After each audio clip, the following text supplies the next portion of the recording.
महाराष्ट्रात विधानसभा निवडणूक लागली आहे आणि आता सर्वच पक्षाचे नेते, उपनेते सगळे कामाला लागले आहेत. आपल्या नेत्याबर हुकूम ते पक्षासाठी काम करतायत. आपल्यासोबत शिवसेना ठाकरे गटाचे उपनेते अमोल कीर्तीकर आहेत. अमोल नमस्कार. कीर्तीकर यांचा खरा परिचय महाराष्ट्राला जो झाला, तो मागच्या लोकसभा निवडणुकीमध्ये.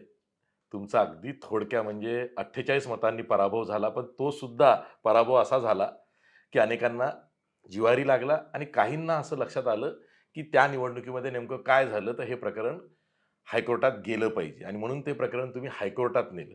असं काय घडलं होतं? नक्कीच शिवसेनेच्या माध्यमातून आणि महाविकास आघाडीच्या माध्यमातून अत्यंत चांगल्या पद्धतीने काम या निवडणुकीत झालं होतं. त्याचं मतात परिवर्तन पण झालं होतं. म्हणजे मी नेहमी सांगतो की 3 शिवसेनेचे आमदार होते आणि 3 BJPचे आमदार होते. परंतु वायकर तिकडे गेल्यामुळे 4-2 वरती ही इलेक्शन आली आणि मायनसपासून आपण सुरुवात केली. परंतु उद्धव साहेबांवरती जो एक विश्वास मतदारांचा होता, मुंबईकरांचा होता आणि शिवसैनिकांनी आणि महाविकास आघाडीने जे अत्यंत चांगल्या पद्धतीने काम केलं, म्हणून आपण आज इथपर्यंत येऊ शकलो. आणि मला असं वाटतं की ज्यावेळेला काउंटिंग आणि या सगळ्या गोष्टी चालतात, त्यावेळेला अनेक गोष्टी ज्या क्लिअर असल्या पाहिजेत असे काही एक संकेत आहेत. नियमावली कदाचित नसेल, पण काही संकेत आहेत. ते संकेत तिथे आतमधले पाहिले गेले नाहीत आणि क्लोज फाईट जी होती, त्या क्लोज फाईटमध्ये ॲडव्हान्टेज त्यांना झाला आणि माझा 48 मतांनी पण अगदी पराभव केला गेला असं माझं. 48 मतांनी पराभव होत असताना जेव्हा अनाऊन्स केलं गेलं, त्यावेळी एक नियम असा आहे म्हणे की 3 मिनिटाच्या आत तुम्ही ऑब्जेक्शन रेज केलं पाहिजे. ते तुमच्याकडून केलं गेलं नाही अशी आणि म्हणून तुम्हाला पराभूत म्हणून घोषित केलं. नेमकं काय घडलं होतं? ॲक्च्युली कसं झालं, की ज्यावेळेला शेवटचा टप्पा आला, त्यावेळेला आमच्या लक्षात आलं, की काहीतरी गडबड झालेली आहे. तर माझे जे चीफ इलेक्शन एजंट जे होते शेट्टी साहेब, ते हाताने लिहित होते ऑब्जेक्शन लेटर आणि त्याच वेळेला ज्या मॅडम होत्या, त्या 2-3 मिनिटं थांबल्या. आता ते कशाला थांबल्या त्याची अनाउन्समेंट तर झालीच नाही आणि अचानकपणे त्यांनी माईक हातात घेतला आणि सांगितलं, की मी इलेक्शन कमिशनच्या नियमानुसार 3 मिनिटं, 5 मिनिटं काय जे काही थांबले आणि आता मी माझ्याकडे कोणीच ऑब्जेक्शन रेज केलं नाही म्हणून मी निर्णय घेते. एवढ्यापर्यंत आमच्या इलेक्शन एजंटने हात वरती केला, की मॅडम असं कसं, की माझं ऑब्जेक्शन आहे. त्यावेळेला ऑब्जेक्शन घेतलं आणि ते ऑन रेकॉर्ड आहे. म्हणून आम्ही सांगतो ना, की आम्हाला व्हिडिओ रेकॉर्डिंग द्या. पण ते व्हिडिओ फुटेज तर आम्हाला देण्यातच आलं नाही. पण अमोलजी, इतक्या कमी मतांनी पराभव होत असताना माझ्या माहितीप्रमाणे देशातली ही एकमेव केस असेल की ज्याचा इतक्या लोएस्ट मतांनी पराभव झाला. अ, त्याला काही वेगळी कारणं असतील जी काय ती कोर्टात सिद्ध होतील वगैरे. त्या क्षणाला तुमच्या काय भावना होत्या? कसं आहे, की 1 मिनिटाकरता माझ्यासाठी काम करणारे जेवढे कार्यकर्ते होते, ते माझ्या डोळ्यासमोरून येऊन गेले. कारण शेवटी मला काय वाटतंय त्याच्यापेक्षा त्यांना काय वाटतंय. मला कोणी ओळखत नसताना सुद्धा जर का त्या ठिकाणी मला ज्याने मतदान केलं त्या मतदाराला काय वाटतंय, हेच फक्त माझ्या डोळ्यासमोर येऊन गेलं. शेवटी कोणतरी जिंकतं, कोणतरी हरतं. परंतु ज्या विश्वासाने ज्यांनी जे मतदान केलेलं आहे, ते जर का प्रॉपरली आपण जर का म्हणतोय, की हिंदुस्थान हा जगातील एकमेव मोठं राष्ट्र आहे, की त्याच्यामध्ये लोकशाही ही फर्स्ट मानली जाते. पण त्याच जर का हिंदुस्थानामध्ये जर का अशा पद्धतीने जर का चुकीचं काही घडत असेल, तर तो मला असं वाटतं, की ते लोकशाहीचा अनादर आहे आणि ज्यांनी मतदान केलं आहे त्या मतदारांचा अनादर आहे. पण अमोलजी, तुमच्याबरोबर जर का तुमचे वडील गजानन कीर्तीकर असते सोबत, तर मागच्या निवडणुकीमध्ये काही फरक पडला असता? 100% जर का गजानन कीर्तीकर जर का शिवसेना उद्धव बाळासाहेब ठाकरे या पक्षावर असते आणि त्यांनी जर का उघडपणे माझा प्रचार केला असता माझ्यासोबत येऊन, तर नक्कीच माझा विजय झाला असता. त्याच्याबद्दल काहीच दुमत नाही. पण घरामध्ये तुमचे वडील शिंदे सेनेसोबत गेले, तुम्ही उद्धव सेनेसोबत राहिलात. हे लोकांना किती आवडलं, रुचलं असेल असं तुम्हाला वाटतं? कारण किती केलं तरी शेवटी बाप एकीकडे, मुलगा एकीकडे आणि मग तुम्ही लोकांना सांगता मला निवडून द्या. ह्याचा निगेटिव्ह परिणाम झाला असं वाटत नाही का तुम्हाला? मला असं वाटतं, की हा शेवटी विश्वासाचा प्रश्न आहे, की त्यांनी कदाचित त्यांचं काम इमानईतबारे केलं असावं मला माहीत नाही. मी तर नक्कीच माझं काम इमानईतबारे केलं आणि मी नेहमी सांगतो, की मला तिकीट दिलं म्हणून मी शिवसेनेत नाही राहिलो उद्धव साहेबांसोबत. माझं मत मला बोलवतं, माझं मन मला बोलवतं, की आपण शिवसेना उद्धव बाळासाहेब ठाकरे या पक्षावर राहिलं पाहिजे. कारण बाळासाहेबांचं जे शेवटचं वाक्य जे आहे, की मला जसं सांभाळलं तसं माझ्या उद्धवला सांभाळा, माझ्या आदित्यला सांभाळा, इमान राखा. हे वाक्य माझ्या मनातून कधीच जाणार नाही. तुमच्या आईनं ही खंत व्यक्त केली होती, की घरी फुटलं पक्षाबरोबर. हो. आणि आज आम्ही मुलासोबत पाहिजे होतो. नक्कीच, नक्कीच. शेवटी वडिलांचा तो राजकीय निर्णय असला, तरी वडील म्हणून त्यांच्या मनात काय होत असेल चलबिचल ते नक्कीच वडील म्हणून मी समजू शकतो. आणि आई तर राजकारणात नव्हतीच. तिने तिचं मत उघडपणे व्यक्त केलं आहे आणि ते मत एवढं गाजलं, की त्या दिवशी रात्री मला उद्धव साहेबांचा फोन आला, की "अरे अमोल कसं झालं? काय झालं?" मला वाटलं आपलं वोटिंगचा दिवस आहे म्हणून मला विचारतायत की काय ते. म्हटलं, "साहेब चांगलं झालं वोटिंग वगैरे व्यवस्थित." "नाही, मी तुला आज फोन कशासाठी केला तुला माहिती आहे का?" तर म्हटलं, "हो साहेब, छान झालं वोटिंग वगैरे सगळं, मी तुम्हाला वाटल्यास पाठवतो." "नाही, नाही, आईला माझ्याकडनं धन्यवाद सांग. अत्यंत परखडपणे तिने आपलं मत मांडलंय." पण तुम्हाला घरात तुम्ही सगळे एकत्र बसता, बोलता, त्यावेळी कधी ही चर्चा झाली नाही, की आपण म्हणजे तुम्ही तुमचं मत वडिलांना सांगितलं असेल, गजानन कीर्तीकरांनी त्यांचं मत तुम्हाला सांगितलं. काय नेमकं नाही बघा कसं आहे, की सुरुवातीला ज्यावेळेला गजानन कीर्तीकरांनी म्हणजे माझ्या वडिलांनी जो निर्णय घेतला, त्या निर्णयानंतर माझ्यावरती प्रेशर होतंच की. त्यांचा पण माझ्यावरती दबाव होता, की "तू असं कसं करतोस? हे कसं करतोस? तू आलं पाहिजे. बाकीच्या वडिलांनी मुलांनी आपापल्या वडिलांना साथ दिली आहे, असं नाही. तू नेहमी हट्टीपणा करतोस." तर म्हटलं, "तुम्ही हट्टीपणा म्हणा किंवा अजून काय म्हणा. माझ्या मनाला जे पटते ते मी करणार आहे आणि माझ्या मनाला हे पटतंय, की मी उद्धव साहेबांसोबत राहिलं पाहिजे. मी आदित्य साहेबांसोबत राहिलं पाहिजे आणि माझ्या पक्षाच्या कार्यकर्त्यांसोबत राहिलं पाहिजे." गजानन कीर्तीकर हे शेवटचे 13वे खासदार होते जे शिंदेकडे गेले. का गेले? आता तो त्यांचा वैयक्तिक प्रश्न आहे कारण त्यांनी मला कधी त्या गोष्टी एक्सप्लेन केल्या नाही आहेत आणि मीही त्यांना कधी विचारलं नाही. कारण मी जर का विचारायला गेलो, तर ते मलाच सांगायचे. त्यामुळे मी काय त्यांच्याशी त्या बाबतीत बोललो नाही आणि जो वरिष्ठ आणि जो अनुभवी माणूस असतो, त्याच्यासमोर जास्त न बोललेलं चांगलं असतं. भले ते माझे वडील का असून देत ना, त्यामुळे मी हा विषय कधी काढला नाही नाही. नाही, पण त्यांच्याबद्दल ते तुम्ही उभे होतात आणि ते शिंदे गटात होते. त्यामुळे त्यांच्याविषयी शिंदे गटात कुठेतरी थोडीशी साशंकता निर्माण झाली अशी चर्चा होती, की लोक शिंदे गटाचे नेते त्यांच्यावर विश्वास ठेवायला तयार नाहीत. हे मुलालाच मदत करतील की काय? असं वातावरण झाल्याची चर्चा होती, ती कितपत खरी आहे? आता ह्याचं मला असं वाटतं सर्वसमावेशक उत्तर तेच स्वतः देऊ शकतील.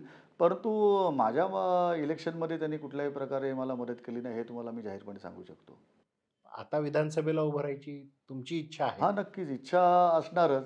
परंतु मी उद्धव साहेबांना स्पष्ट सांगितलेलं आहे, "साहेब, माझे वडील माझ्यासोबत नसताना तुम्ही जो काही माझ्यावरती विश्वास दाखवलात आणि माझ्या कार्यकर्त्यांनी ज्या विश्वासाने माझ्यासाठी काम केलं, त्याच्यामुळे मी सॅटिस्फाईड आहे.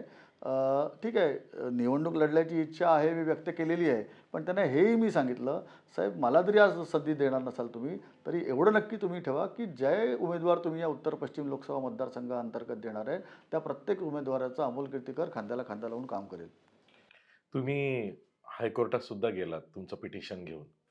तिथे सुनावणीचं काय झालं? हायकोर्टामध्ये आता ही थर्ड डेट पडलेली आहे. 12 नोव्हेंबरला आता तारीख आहे.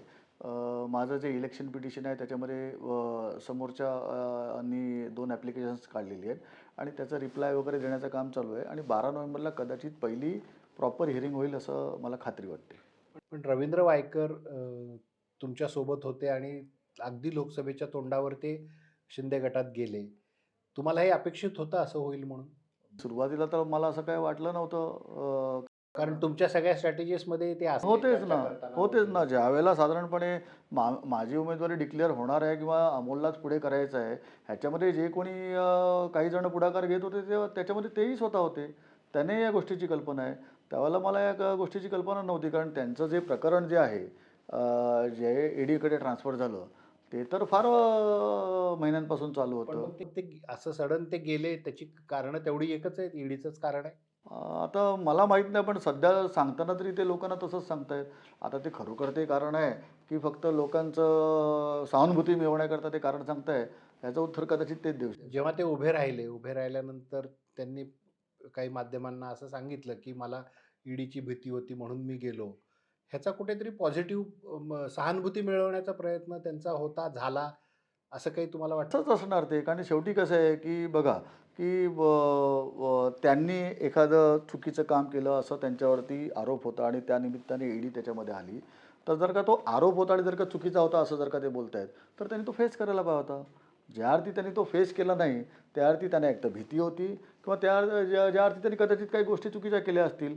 परंतु मतदारांना भावूक करण्यासाठी किंवा आपल्यातले जे लोक जे आहेत गेले अनेक वर्ष जे शिवसेना म्हणून एकत्रपणे काम करत होते त्यांच्या मनात सहानुभूती निर्माण करण्याकरता त्यांनी कदाचित हे केलं असावं. उत्तर पश्चिमचा जो मतदारसंघ आहे तो मुंबईतला मतदारसंघ आहे. तिथं इतका घासून निकाल लागलाय दोन्ही शिवसेना एकमेकांच्या विरोधात असताना, तर मग तसंच वातावरण आता विधानसभेला सुद्धा असेल. नक्कीच त्यावेळेला घासून निकाल लागेल याची कदाचित त्यांनाही कल्पना नव्हती, आम्हालाही कल्पना नव्हती. प्रत्येकजण आम्ही सुद्धा म्हणत होतो की बाबा लाखभराने आम्ही निवडून येऊ, तेही म्हणत होते की लाख सव्वा लाखाने निवडून येऊ. पण मला असं वाटतं की मतदारांनी त्यांचा कौल दिलेला आहे आणि त्याच्यामध्ये ज्या काही उणिवा आमच्याकडनं राहिल्या असतील त्या नक्कीच आम्ही त्याचा अभ्यास केलेला आहे. दिंडोशीमध्ये जवळजवळ फक्त 1500चाच लीड आहे. जोगेश्वरीला साधारण 25,000च्या वरती लीड पाहिजे होता, तो 22,000वरती येऊनच थांबला आहे. गोरेगाव मला असं वाटलं होतं की आपण कट टू कट फाईट देऊ, पण आपण जवळजवळ 23,000 मायनस राहिले आहे. तर या काही ठिकाणी नक्कीच आम्हाला वेळ मिळालेला आहे, त्या वेळेचा फायदा केला आहे. जसं तुम्ही आता ह्या तुमच्या लोकसभेच्या 6 मतदारसंघांचं सांगितलं, मुंबईमध्ये एकूण 36 जागा आहेत विधानसभेच्या. तर या 36 जागांपैकी ठीक आहे, किती जागा उद्धव ठाकरेंना मिळतील, किती काँग्रेसला मिळतील हे कळेलच. पण तुमच्या मते मुंबईचं काय चित्र राहील? कारण तुम्ही शिवसेनेचे उपनेते देखील आहात. तुम्ही कसं बघता मुंबईच्या असं वाटतं की सिंगल लार्जेस्ट मुंबईपुरतं म्हटलं तर शिवसेना उद्धव बाळासाहेब ठाकरे या पक्षाचे आमदार येतील, असं म्हटलं तर काय मी फार मोठं हे व्यक्त करतो असं नाही आहे. शिवसेना जे काय मी ऐकतो त्याच्यानुसार 18 ते 20 जागा लढण्याची शक्यता आहे मुंबईमधनं 36 पैकी आणि सिंगल लार्जेस्ट पार्टी म्हणून शिवसेनेचेच आमदार मुंबईमध्ये दिसतील. पक्ष संघटनेच्या बाबतीमध्ये मुंबईत तुमच्या मतदारसंघातलाच काही भाग सोडला तर इतरत्र शिंदेंना फारशी पक्ष संघटना फळली असं नाही. म्हणजे जरी त्यांनी काही माजी नगरसेवक प्रवेश करून घेतले असतील तरी केडर वाईज अजूनही मातोश्रीची शिवसेना ही स्ट्रॉंग दिसते आहे. त्या अनुषंगानं खरंच ते पक्ष संघटन पुन्हा विधानसभा निवडणुकीला मतदानासाठी किती सज्ज आहे? मला असं वाटतं की शिंदेना मुंबईतली शिवसेनाच मुळात कळली नाही. ती जी काही पाळंमुळं जी खोलवर रुजलेली आहेत शिवसेनेची, ती नेते नेऊन ती पाळंमुळं होणार नाहीत, एवढी खोलवर गेलेली आहेत. म्हणजे उदाहरण सांगायचं झालं तर गजानन कीर्तीकर इतके वर्षाचे त्या ठिकाणचे आमदार असतील, खासदार असतील, शिवसेना नेते असतील, ते गेले. परंतु त्यांच्या नेतृत्वाखाली स्थापन असलेली लोकाधिकार समितीचा एकही व्यक्ती गेला नाही आहे. त्याचबरोबर त्या ज्या भागामधला एकही असा शिवसैनिक जो तळाला घातला जो गेलेला नाही आहे. हां, त्यांनी बनवलेले नेते गेले, त्यांनी बनवलेले आमदार, नगरसेवक, खासदार गेले, परंतु शिवसैनिक जागचा हल्ला नाही आणि तीच मुळात ताकद आहे मुंबईमध्ये शिवसेनेची. पण रामदास कदम ज्या पद्धतीने विधानं करत होते, या अजूनही अधूनमधून बोलतात ते उद्धव ठाकरेंविषयी असतील, या उद्धव ठाकरे शिवसेनेविषयी असतील. तुम्ही उपनेते म्हणून त्याच्याकडे कसं बघता? पण कसं आहे की ते आता एक वरिष्ठ नेते आहेत. शेवटी त्यांच्याबद्दल जर का काही बोलायचं असेल तर नक्कीच उद्धवसाहेब किंवा आमचे सन्मान नेते नक्कीच बोलतील. परंतु मला एक वाटतं की आपण ज्यांच्यासोबत मोठे झालो त्यांच्याबद्दल वक्तव्य करताना काही थोड्याशा एक गोष्टी पाहिल्या पाहिजेत, जे बाळासाहेबांनी आम्हाला शिकवलेलं आहे. इतर पक्षांसारखं राजकारण आम्ही करत नाही. आम्ही एक कुटुंब म्हणतो. आम्ही एक कुठेतरी सामाजिक भावनेने आम्ही त्या ठिकाणी काम केलेलं असतं आणि त्या उद्देशानेच आम्ही त्या ठिकाणी पुढे जात असतो. त्यामुळे काही शब्द जपून वापरले तर मला असं वाटतं की ते पर्सनल रिलेशन राहू शकतं.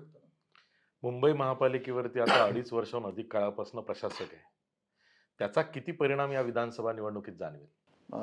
मला असं वाटतं की मुंबई महानगरपालिका आणि उद्धवसाहेब ठाकरे हे फार घट्ट नातं आहे.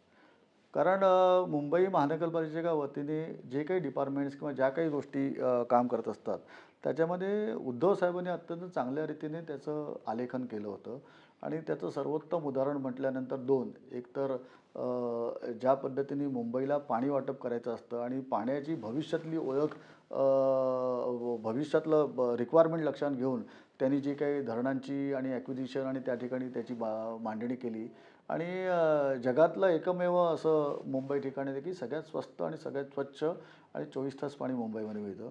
दुसरं कोस्टल रोड, म्हणजे मुंबईकरांनी जे काही मुंबईकरता दिलं त्याच्याकरता एक सगळ्यात चांगलं उदाहरण जे मुंबईला रिटर्न गिफ्टमध्ये जे देण्यात आलं ते उद्धव साहेबांच्या माध्यमातून कोस्टल रोड हे देण्यात आलं.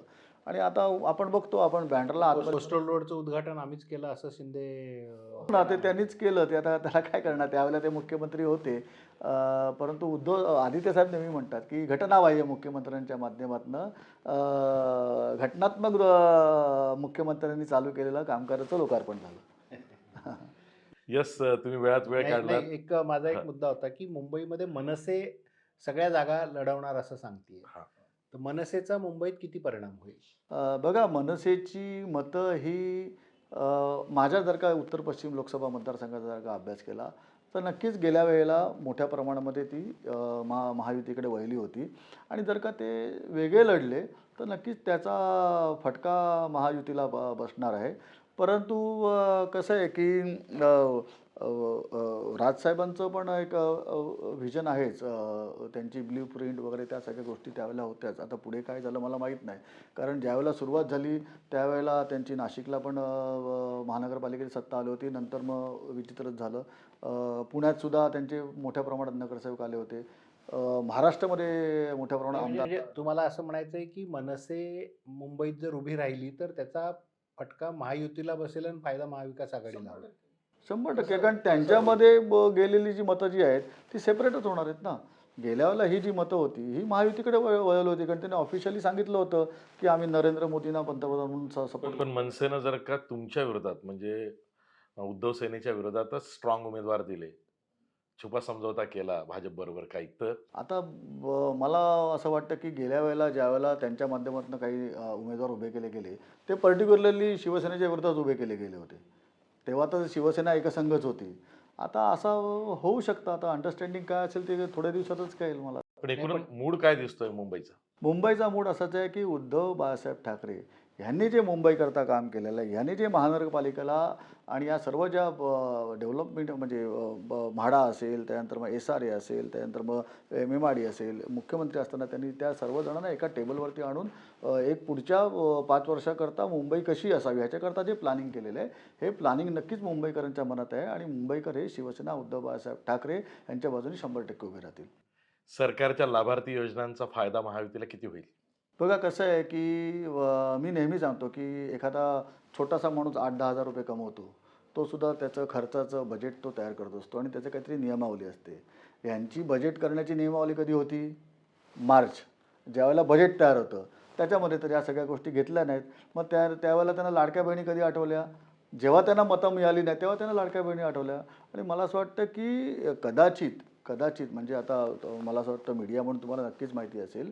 कदाचित येणाऱ्या काळामध्ये महानगरपालिकेचा किंवा महाराष्ट्र शासनाच्या कर्मचाऱ्यांचा पगार द्यायला ओव्हरड्राफ्ट काढायला लागला तर नवल वाटू नये आणि ही परिस्थिती महाराष्ट्राकरता फार अत्यंत वाईट आणि धोक्याची आहे. अमोलजी धन्यवाद. तुम्ही वेळात वेळ काढून आलात आणि ही मुलाखत दिली. मुंबईच्या बाबतीत खास करून, की जिथे आवाज कुणाचा असं नेहमी शिवसेनेच्या बाबतीत विचारलं जातं आणि पुन्हा आता शिवसेनाची सुद्धा इथे अस्तित्वाची लढाई आहे आणि त्यानिमित्ताने ही मुलाखत घेतली. माझ्यासोबत लोकमत मुंबईचे संपादक अतुल कुलकर्णी सुद्धा होते. धन्यवाद. थँक्यू.